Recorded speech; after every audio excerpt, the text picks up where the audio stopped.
Sister Shanice in the house with a news report for you. I want to thank you all so much in advance for tuning in and for helping us to spread the news about this particular case that I'm going to be discussing today. So news has reached my desk as a UK diasporan about the demolition of a health resort, the Asase Pa Health Resort that's located in Cape Coast of Ghana. And I've been hearing some contradictory accounts from various YouTube media channel sources as to what the circumstances actually really are that led up to this demolition. Now, this is really concerning to us as the UK diaspora because we're advocating the return of the diasporans to Mama Africa. We are trying to present Africa in a much more positive light than the mainstream media has ever done. And you know, because of all of this work, it's encouraging our people to return.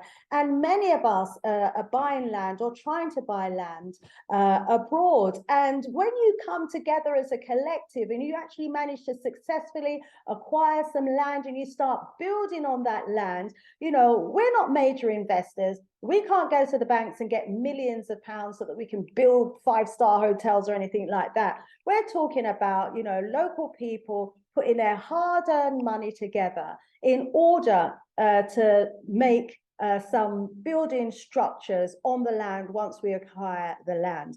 Anyway, my understanding is that the Edenic World Asase Pa Health Resort, which means the good land in Tree language, took over the lease in 2018 from the BSI company, and they had a 50-year lease. They were only 24 years into the lease that they had acquired through the Metropolitan Agency when a demolition crew turned up at their premises on the 9th of March and started demolishing the resort, the restaurants, and all of the building structures that they had on the land. This was planned at a very high level because in addition to the demolition, they erected a fence and started laying some foundations. And speculation has it that all of this was done to accommodate some investors who have promised to build a hotel on the same site that this company owns, you know, without, it seems, the due process having taken place. Anyway, family, I've got a special guest, Brother Ator Ben Or of the Asase Pa Health Resort, who's going to come and talk to us about this particular incident. Okay, thank you very much. First, I want to give all honor and praise to the God of creation, the God of Abraham, Isaac, and Jacob. My name is Atur Ben Or, and most recently, I've been on assignment as a representative of the African Hebrew Israelites of Jerusalem out of Dimona, Israel, in Cape Coast, Ghana, West Africa, as the managing director of our health resort development project in Cape Coast, Ghana.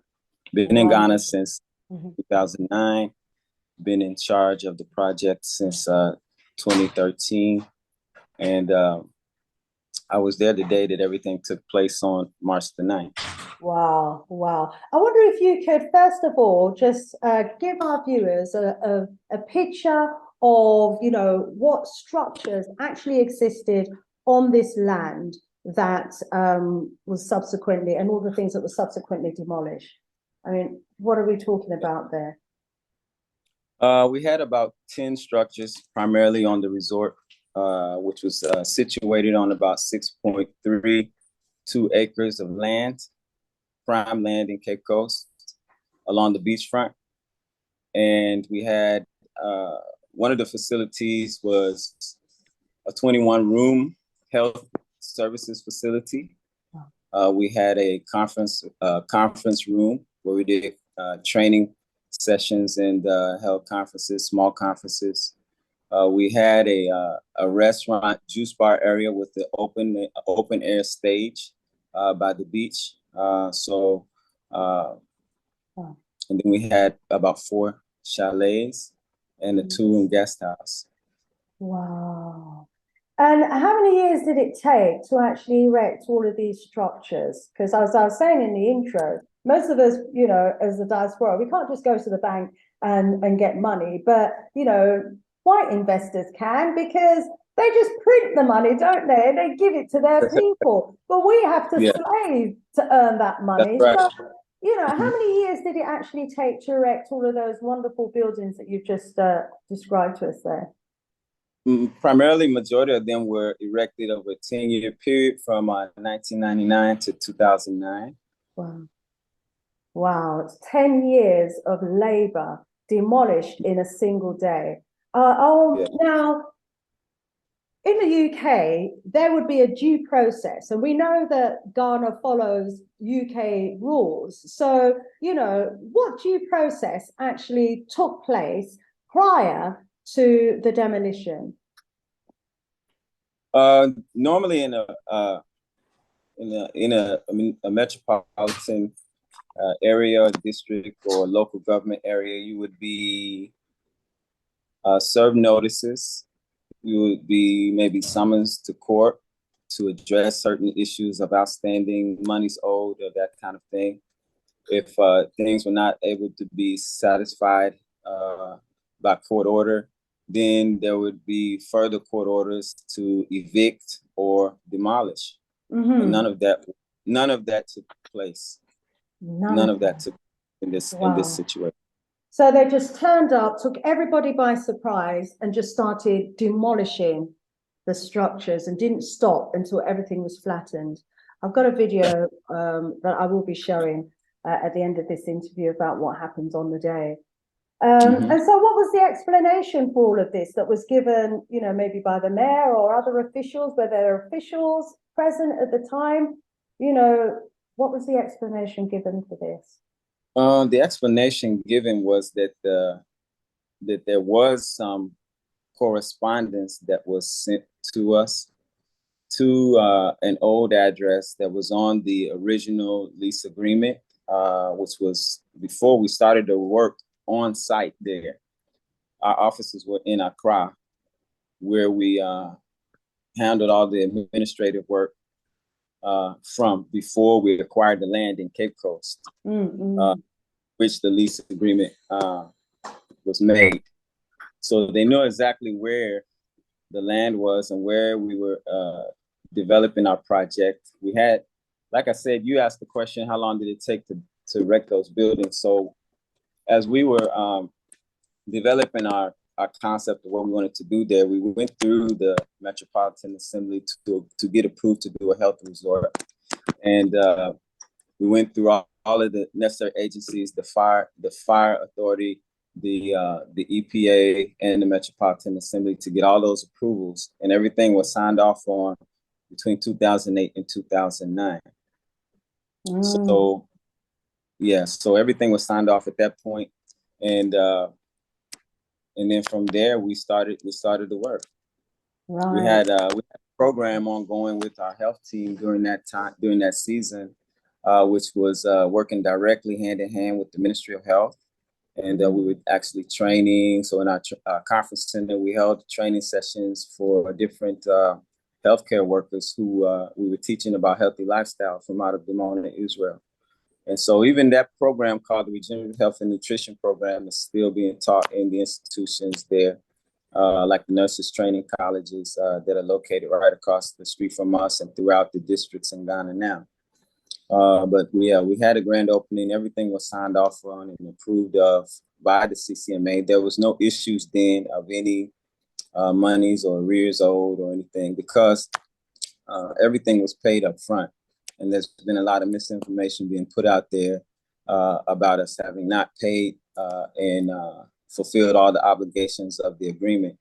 And we did, actually. So when they said they sent out the notifications, they sent the information to the address in Accra, knowing full well that we were operating right there in Cape Coast. And they didn't send the bulldozers to Accra. They sent the bulldozers right there to where we're located in Cape Coast.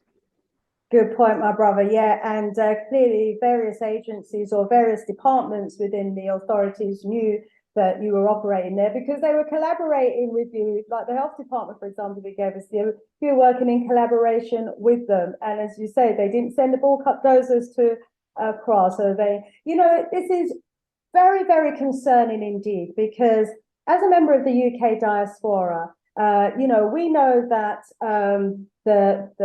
the mainstream white former colonialists, they've had hundreds of years to develop Africa.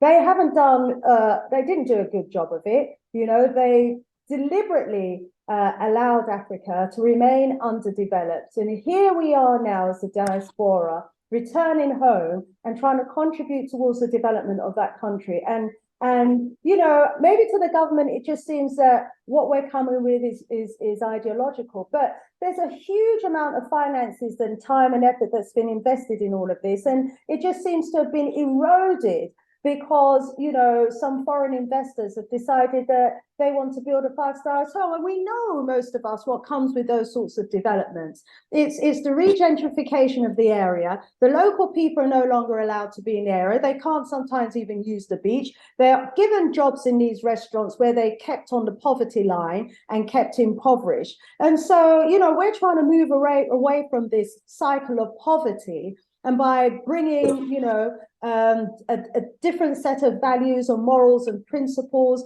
and that clearly needs to be reciprocated. I mean, this must have really impacted the organization quite hard. I wonder if you can, share with us right now what your sentiments are and what your feelings are about the diaspora returning to Ghana in particular, because Ghana has been the flagship of this return to Africa, hasn't it, as a result of the hard work that you've all been doing.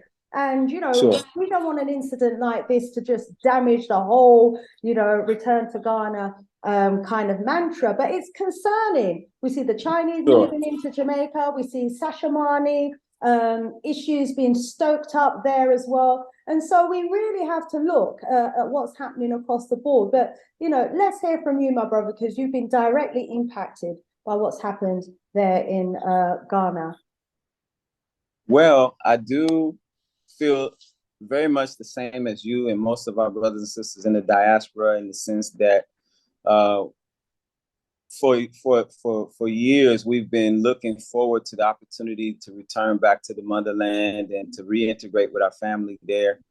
And our hopes are so high when the opportunity presents itself to come and make that journey back home. And then you look so forward to reconnecting with our families there and to help build up our homeland back. Mm-hmm. So that's what we all aimed at doing. And when Ghana stepped out there to take the lead and be the champion for the return of the long lost sons and daughters back home, we were proud to be a part of this great historic overtaking.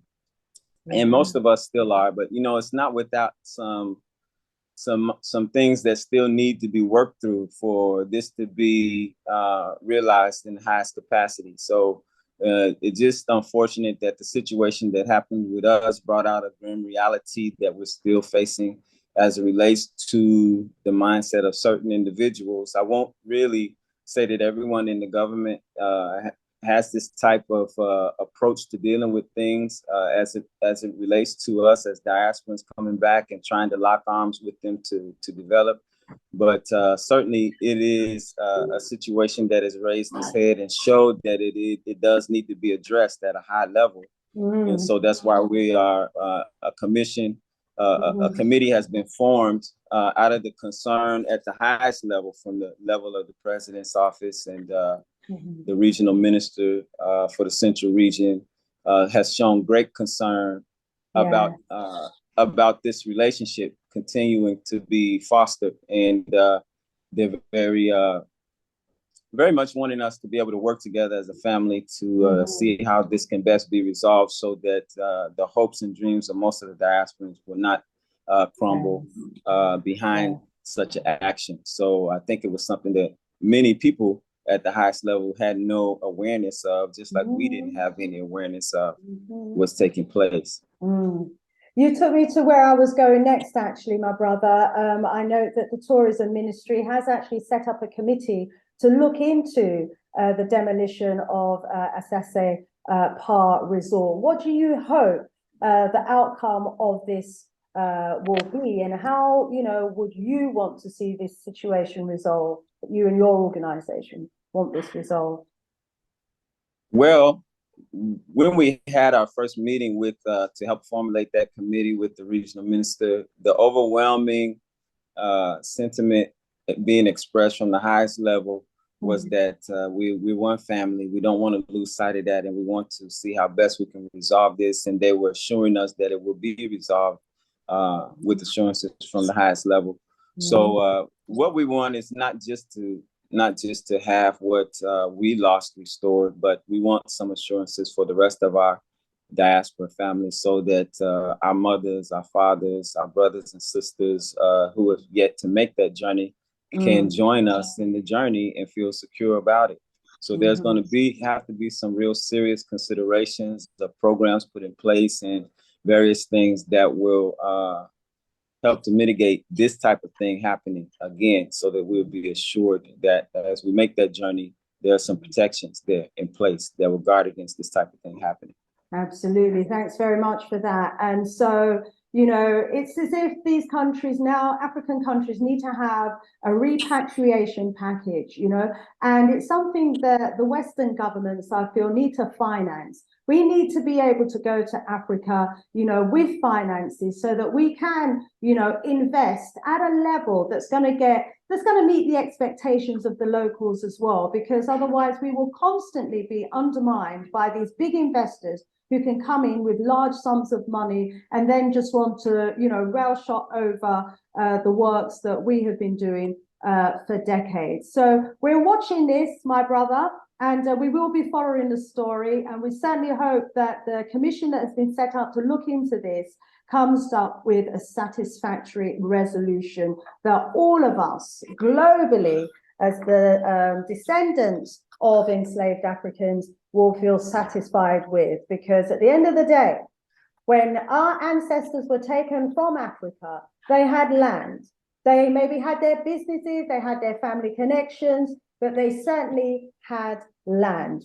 Where is that land? We, when we return, need to have land that we can claim as our own and leave for future generations to come as well, so that we can rebuild those connections with our family that was, so tragically lost during the enslavement era. So we're watching this space. A Sister Shanice Show channel is going to continue to keep following this story. So certainly hope that you will be joining me as we watch what happens there in Asase Pa, in the case of Asase Pa and the Ghanaian Tourism Authority on this one. Thank you so much for joining us today, and we look forward to an update.